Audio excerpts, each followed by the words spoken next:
네, 여러분 안녕하십니까? 오늘은 민주주의가 무엇인가 라는 주제입니다. 오늘 이 주제와 관련해서는 이 10대와 통하는 정치학 63쪽에서 91쪽을 여러분들이 좀 참조하시면 좋겠습니다. 자, 이제 이 문제를 얘기할 때 저는 좀 솔직해야 된다고 생각합니다. 이 민주주의는 우리 인간이 만들어낸 발명품이잖아요. 인간이 만들어낸 제도입니다. 뭐 하늘로부터 주어진 것도 아니고 땅에서 솟아난 것도 아닙니다. 우리가 만든 거예요. 발명품이라고 하면 누군가 발명가가 특정될 수 있겠는데, 이 민주주의라는 제도는 수천 년간에 걸쳐서 우리 모든 사람들의 이 시행착오가 들어가서 조금씩 고쳐지고 개조돼서 여기까지 온 거기 때문에 특별히 발명가 누구다라고 특정하기는 어렵습니다. 그렇지만 우리 인간이 만든 것은 확실한 거예요. 그러면 특정 개인을 특정할 수는 없지만 어느 나라 어떤 사람들인가는 특정할 수 있죠. 그게 그리스 사람들이었던 것 같아요. 한 2000년 전에 그리스 사람들이 민주주의의 원형에 가까운 정치 제도를 만들어냈습니다. 그리고 그것이 주로 서양에서 디벨롭 되어 왔어요. 진화되어 왔습니다. 그래서 민주주의는 서양의 제도다. 이걸 인정해야 됩니다. 뭐 우리도 옛날부터 그런 민주주의 제도가 있었다. 뭐 화백 제도를 봐라. 뭐 흔적을 찾자면 있겠죠. 그러나 흔적이 있는 것과 실제로 제도가 만들어진 것은 차원이 다르지 않습니까? 서양에서 만들어진 거다. 고대 그리스에서 시작돼서 근대 시민혁명 과정에서 완성이 된 거다. 이렇게 솔직하게 인정하고 시작하는 게 좋겠어요. 그러면 민주주의를 이해하려면 서양식 철학과 서양식 사고방식을 이게 이해해야 되는 겁니다. 이게 민주주의를 이야기하면서 동양식 철학과 동양식 사고방식을 가지고 대들면 아전인수격인 민주주의 해석이 나오게 되는 겁니다. 자, 이제 서양식 마인드를 가지고 민주주의를 한번 봅시다. 이 서양에서 말이죠. 서양에서 사람들한테 가장 많은 영향을 준 철학 사조가 있다면 어떤 게 있을까요? 뭐 두말할 것도 없이 뭐라고요? 두말할 것도 없이 기독교입니다. 이 기독교, 특히 개신교, 프로테스탄티즘의 이 교리는 현대 민주주의와 아주 밀접합니다. 이 프로테스탄티즘이나 또는 뭐 캐톨릭도 마찬가지인데, 이 기독교의 핵심은 뭡니까? 죄 많은 인간이 예수님을 통해서 대속되고 하나님으로부터 구원받는 거죠. 그게 기독교라는 종교의 가장 핵심적인 가르침입니다. 예수님이 죽었다 3일 만에 부활했듯이 우리 이 죄 많고 때 많은 이 세속의 인간들도 거듭남의 은사를 받아서 거듭나야죠. 그게 은혜 받는 겁니다. 그러면 이 기독교적인 세계관에서 인간은 어떤 존재입니까? 죄 많고 불완전한 존재입니다. 그게 기독교적 세계관에서 규정하는 인간의 존재입니다. 죄 많고 불완전한 인간. 그런데 민주주의는 바로 이 죄 많고 불완전한 인간들이 만들어낸 발명품이에요. 죄 많고 불완전한 인간들이 모여서 만들었어요. 그러면 그 민주주의라는 제도도 흠 많고 불완전한 제도일 겁니다. 그래서 민주주의를 최선이라고 얘기하지 않습니다. 차악의 제도라고 얘기하는 거죠. 제일 좋은 제도라고 얘기하지 않아요. 제일 좋은 제도는 뭐냐? 하나님과 같은 존재가 세상을 다스리는 그런 체제가 제일 좋은 체제입니다. 뭐 저도 그거 공감합니다. 만약에 하느님과 같은 존재가 현실에 나타날 수만 있다면 그 사람한테 다 맡기고 통치해달라 그러는 것이 제일 완전한 정치가 될 겁니다. 그걸 그리스 사람들은 철인 정치라고 불렀습니다. 철인. 철학하는 사람 이런 뜻인데 현명한 사람, 지혜로운 사람 또는 제 식대로 표현하면 하나님과 같은 사람, 전지전능한 사람, 이런 사람이 통치하면 오류가 있을 수 없잖아요. 모든 인간한테 고루고루 행복이 돌아가고 전쟁과 갈등이 없는 세상이 될 겁니다. 그야말로 유토피아가 이 세상에 구현될 수도 있을지 모르죠. 완전한 존재가 다스린다면. 그런데 참으로 불운하게도 그런 완전한 존재는 현실에서는 존재하지 않아요. 현실에서는 존재하지 않아요. 그래서 철인 정치는 그냥 이론으로만 있는 겁니다. 현실적으로 존재할 수 없는 정치입니다.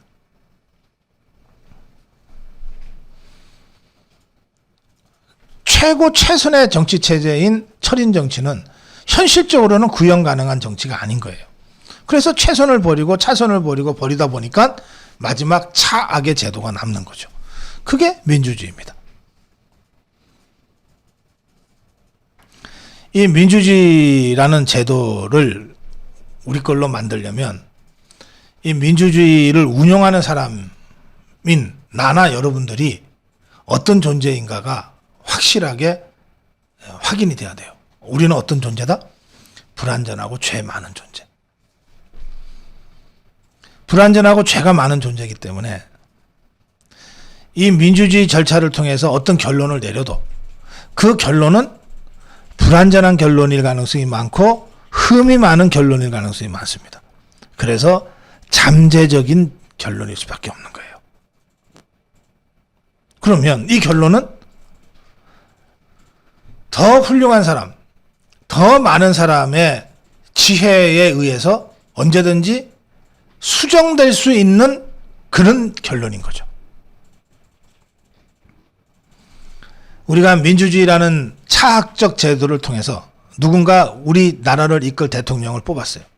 근데 이 대통령은 불완전한 우리들이 뽑은 사람이기 때문에 불완전하기는 마찬가지예요.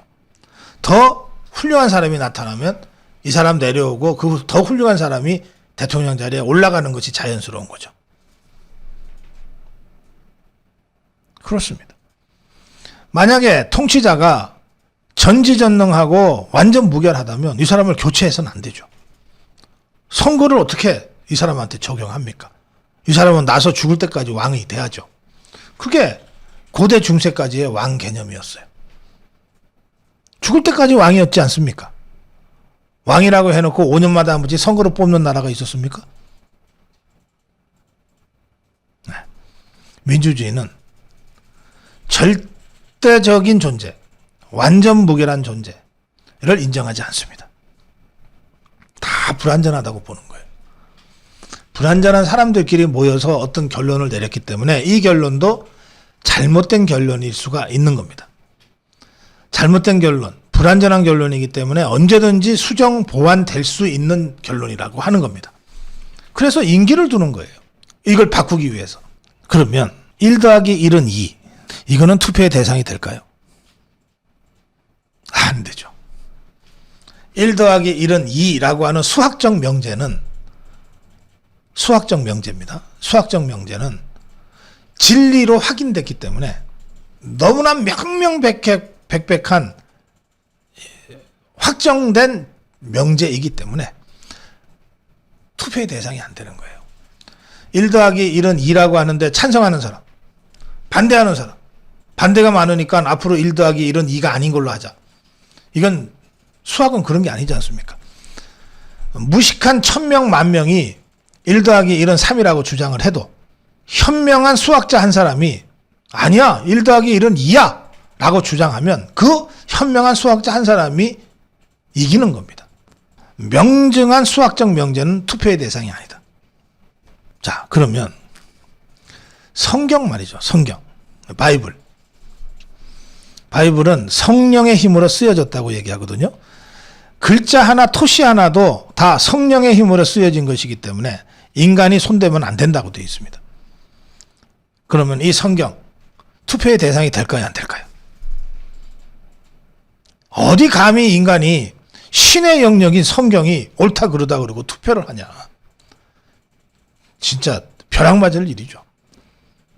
이렇게 명정한 수학적 진리와 같은 명제 또는 성경과 같은 종교적 신념, 이거는 투표의 대상이 아니에요.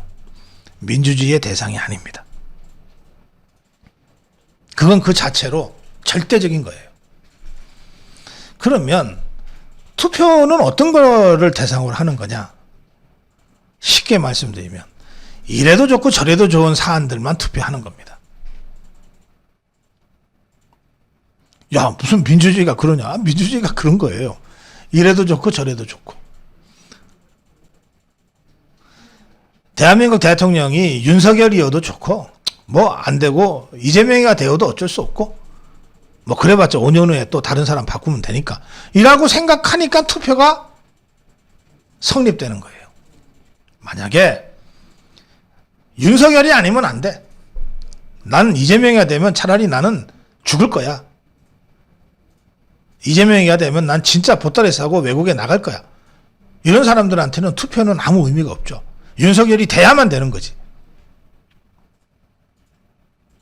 그런데 대한민국의 절대 다수는 윤석열을 지지하는 자유우파 절대 다수도 윤석열이 돼야 돼. 그러나 안 돼도 어쩔 수 없어. 윤석열이 돼야 돼. 하지만 이재명이 되더라도 뭐 그게 다수의 선택이라면 어쩔 수 없지. 라고 용인하고 인정하고 받아들였기 때문에 투표한 겁니다. 그러니까 대통령이 윤석열이 되나 이재명이 되나 다 가능하다고 열어놨기 때문에 투표라고 하는 것이 성립이 가능했던 거예요. 같은 반에 한 30명 되는 애들이 내일 소풍을 가기로 했는데 애들마다 의견이 엇갈렸어요. 그래서 결국은 좁혀진 게 청와대 구경가자와 경복궁 구경가자로 나눠진 겁니다. 자, 아니 청와대를 갔다 오나 경복궁을 갔다 오나 그게 뭐 세상이 무너질 일입니까? 이래도 한판 저래도 한판 아닙니까? 그러니까 투표할 수 있는 거예요. 이것은 투표를 했는데 오늘 아침에 했더니 청와대 가자는 사람이 한두 명 더 많았어요. 그럼 이제 청와대 가는 걸로 결정이 됐어요. 그런데 저녁쯤에 그 사이에 청와대에 뭐 무슨 건물이 하나 무너졌다는 소식이 들어왔어요. 그 저녁 때 돼서 야 우리가 내일 청와대 가기로 했는데 거기 건물이 하나 무너져서 좀 복잡하다는데 그래도 갈래? 하고 다시 물어봤더니 이번에는 아이 뭐 그러면 굳이 청와대 갈 거 있나요? 경복궁 가요 라고 하는 애들이 두어 명이 더 많아졌어. 얼마든지 바꿀 수 있는 겁니다. 민주주의 투표라고 하는 것의 결론은 잠정적이라고 하는 거예요. 언제든지 바꿀 수 있다는 뜻입니다. 그것만이 투표의 대상이 되는 거예요.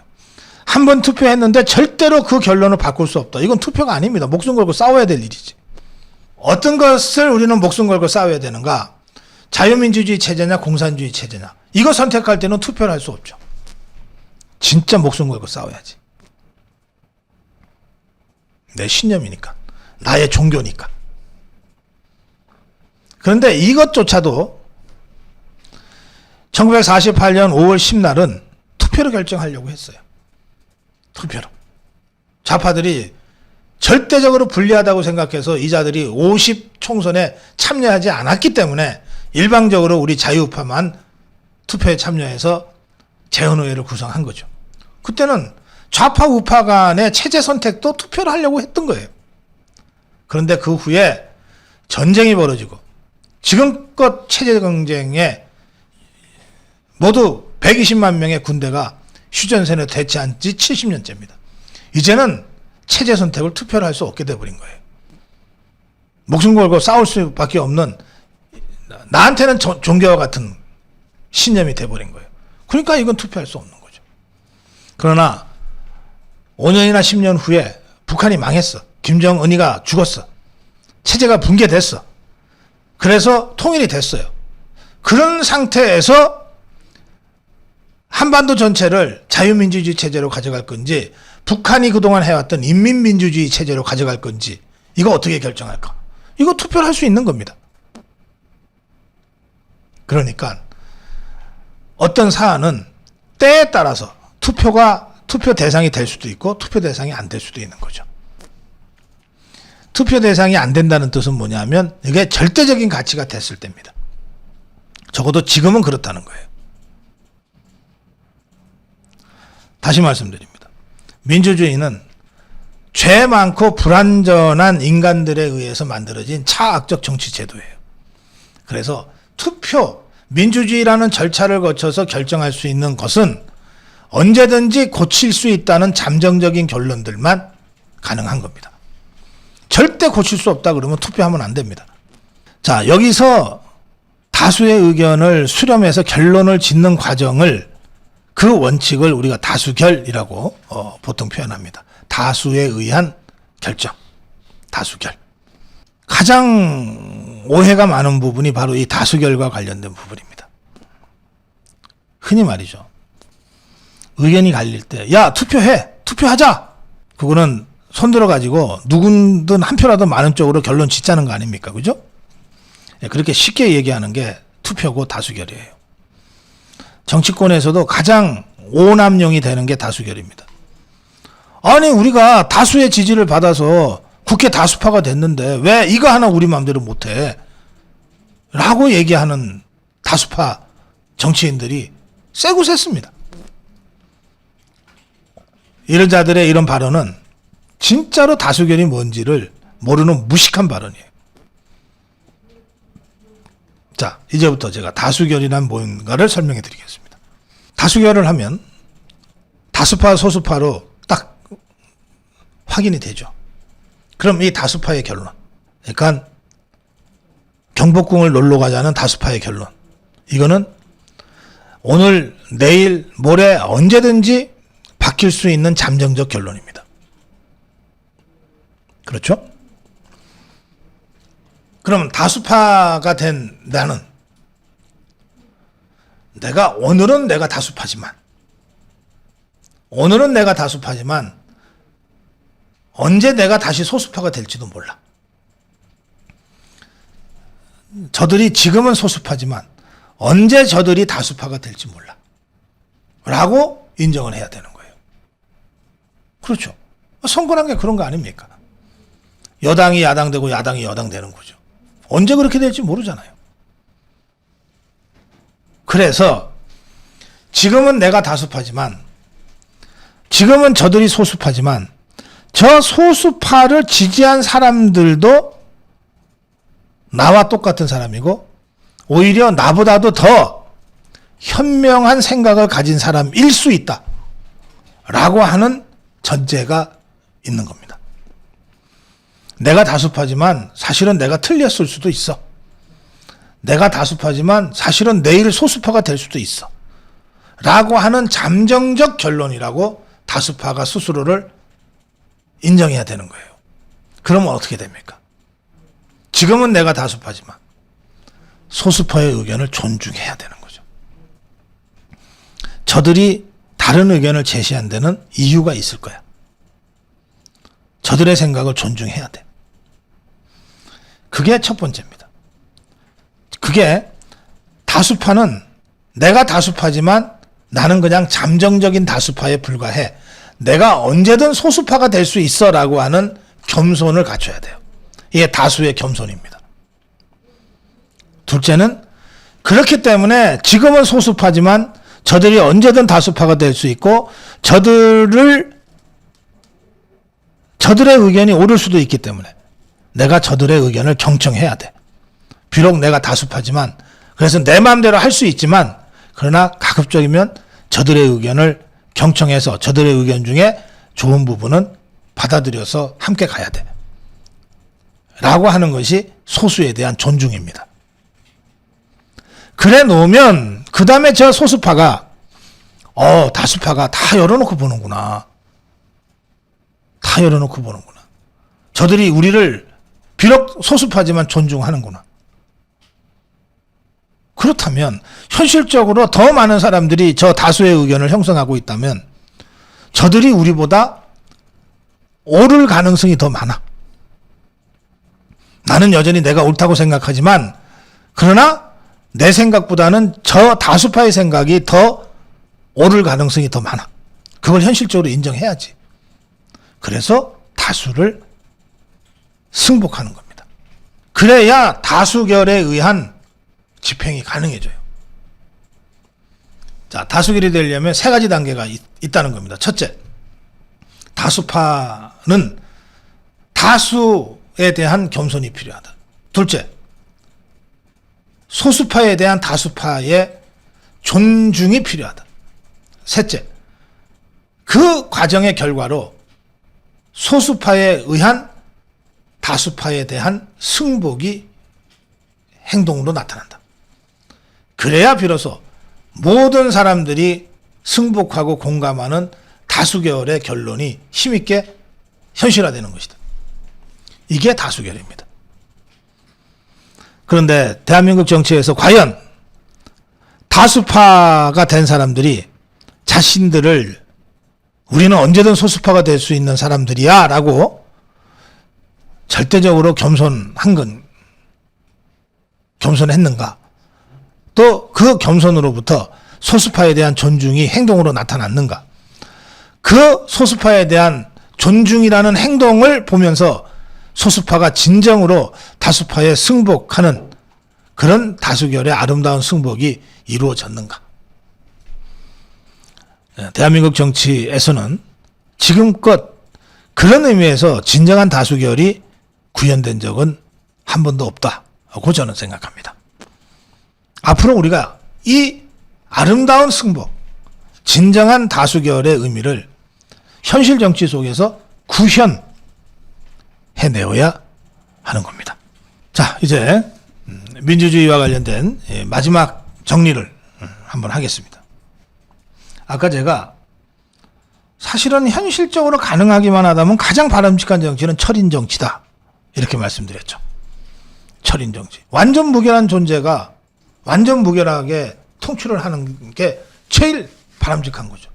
현실적으로 가능하지 않아서 문제인 거죠.